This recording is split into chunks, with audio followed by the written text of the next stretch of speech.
past 4 years, the East Wing of the Pennsylvania State Capitol has undergone significant rehab.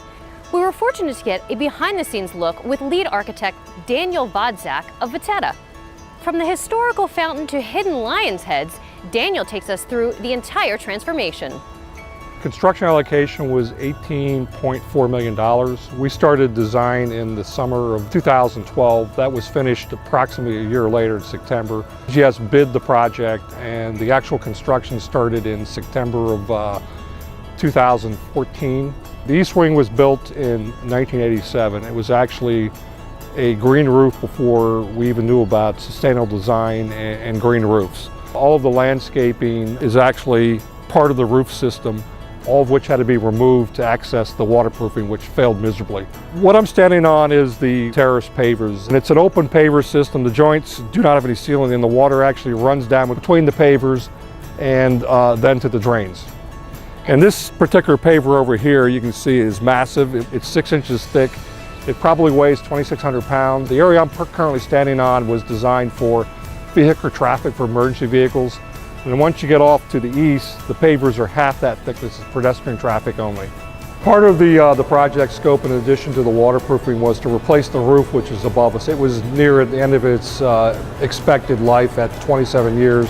But more importantly, the connection to the Capitol, original Capitol East Wing behind me, leaked almost from day one. Lead-coated copper was placed on the cornice of the Capitol, which we can't see, but it's up behind the skylight. New copper gutters were done, and the leak has been solved. Well, what you have to realize, when the project was done in the 70s, there was a totally different philosophy and technology for urban planning. There are tubes that run on all the planters that drip water at a very slow rate. What it does is it gets the water to the plants in the soil, and you don't lose water through evaporation like you'd have in a spray system. The lighting scope involved rehabbing or replacing the lighting.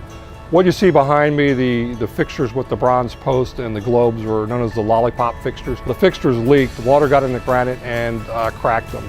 I'm standing in front of what's called the South Lion's Head Fountain, and the East Wing being a very symmetrical plan. There's an identical one on the north side. They're actually a very cool fountain. They're very European. Up behind me on the upper plaza is a very small fountain basin. The water is jetted up there and it comes down and it flows out the Lion's Head mouth into the return basin. These are, as you said, bollard lights. We also call them pathway lights. They're designed to shine light down on the walking surface, and part of the project scope was to replace these or rehab them. The light went on, no pun intended. It'd be a shame to throw these things away. So we essentially took the fixtures, cleaned them up. We took the old light out, which was a metal halide. We put an LED light in, refinished the bronze surface and the glass, and they're good as new. The fountain's controlled by 2 pumps and 2 huge motors, 300 horsepower and 150 horsepower. The controls of the fountain were simplified. There's approximately 180 lights that are submersed in the fountain. Again, they were 1980s technology. They were mercury vapor, so they were basically white light. All the lighting was replaced with current technology, LED.